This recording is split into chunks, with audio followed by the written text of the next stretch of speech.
ကဲမျိုးတို့ရေတငင်းသီးကြိုက်တဲ့လူပါသလားရှင်ကျမဒီနေ့ဝတ်သားတငင်းသီးငပိချက်လေးချက်စားမှာဖြစ်ပါတယ်ရှင်ကျမရင်ဦးဆုံးပေါ့နော်ခရမ်းညင်သီးလေးကိုဒါလေးစိတ်ထားတယ်ပေါ့နော်ပြီးရင်တော့ကျမစက်သွန်ဖြူခြင်းလေးကိုထောင်းထားပါတယ်ပြီးရင်တော့ကျမတငင်းသီးကိုပေါ့နော်ဒါကျမ၄ရေလောက်ပေါ့နော်၃ရေပြုတ်ပြီးတော့၄ချိန်မြောက်မှာကျမ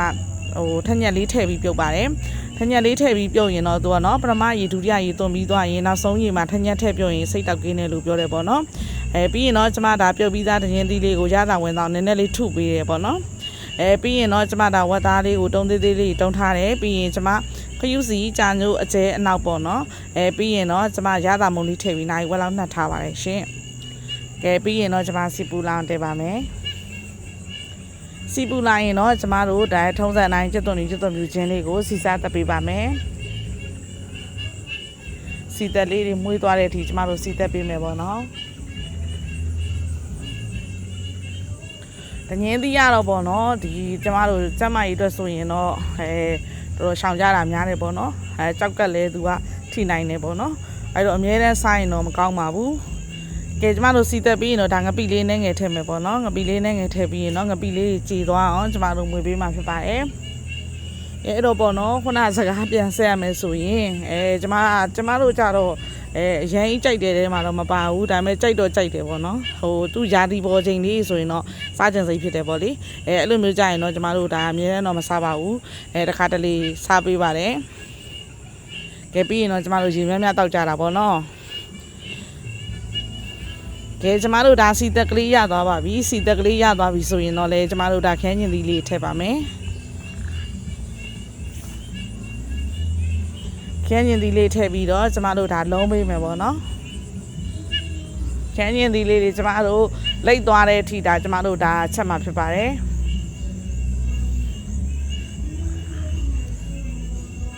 ဒါကျမရေးအတွက်ကတော့ပေါ့နော်အစားအသောက်မျိုးစုံကတော့ဒါကျမတို့ရှောင်ရတာပေါ့နော်ဒါပေမဲ့လည်းတန်ဆေးလွန်ပေးဆိုသလိုပေါ့ကျမတို့ဒါအရန်ကြီးမစားမိဖို့တော့လိုတယ်ပေါ့နော်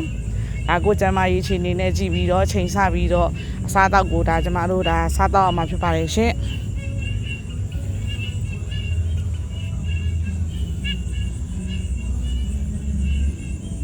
ကဲရတာတွေကတော့ကျမစသားမုတ်လေးထည့်ပါမယ်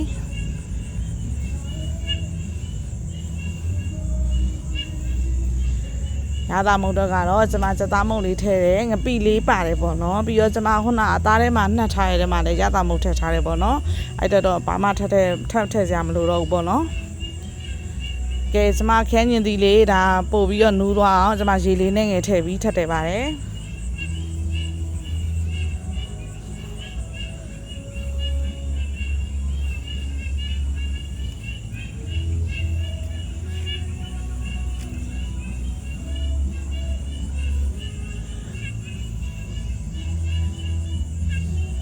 ကဲအခုဆိုရင်တော့ကျမတို့ဒါခရမ်းညင်သီးလေးတွေဒါနည်းနည်းလိမ့်စာပြူလာပြီပေါ့နော်ကျမတို့ခရမ်းညင်သီးလေးကိုလေအဲ့လိုလေးစိတ်လီးပြီးတော့ကျမတို့ချက်တာချက်ချင်းပေါ့နော်ခရမ်းညင်သီးချက်တာရမ်းမြန်ပါတယ်ရှင်ခရမ်းညင်သီးငပိချက်ချက်စားခြင်းတဲ့လူတွေဆိုလဲဒီနီးတိုင်းချက်ရင်ကျမတို့မြန်ဆန်နဲ့စားလို့ကောင်းတယ်ပေါ့နော်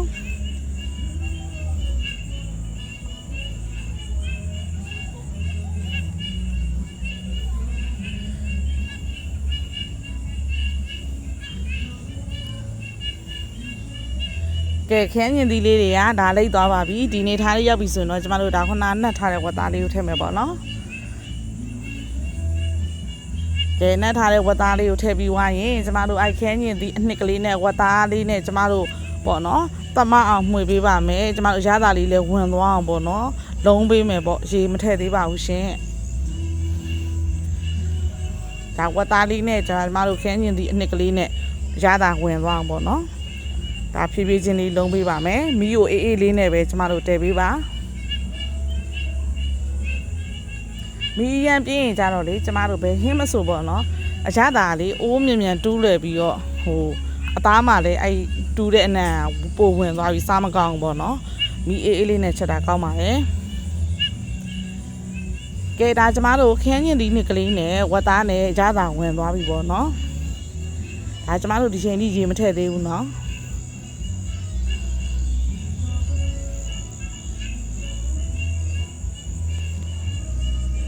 က ကဲရသာဝင်သွားပြီဆိုရင်တော့ခုနကျမတို့ဒညင်းသီးပေါ့နော်ထူထားတာလေးတွေထည့်ပါမယ်ထည့်ပြီးသွားရင်တော့ကျမတို့ဒါဒညင်းသီးရဲ့ဝက်သားရဲ့ကျန်းညင်သီးနဲ့ရဲ့ကျမတို့ဒါရသာဝင်အောင်ထပ်ပြီးတော့ဒါသမအောင်မှုပေးမယ်ပေါ့နော်ဒညင်းသီးကတော့ကျမတို့နူးအောင်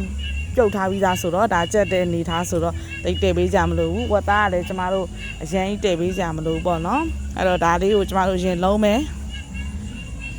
ရတာလေးဝင်အောင်ပေါ့နော်နည်းငယ်လုံးပါမယ်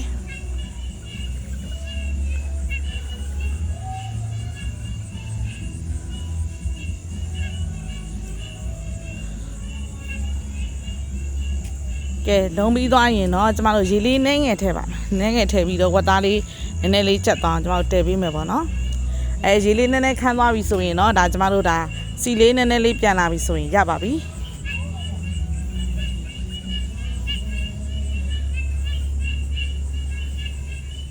ကဲအခုဆိုရင်တော့ဒါကျမတို့ဒါ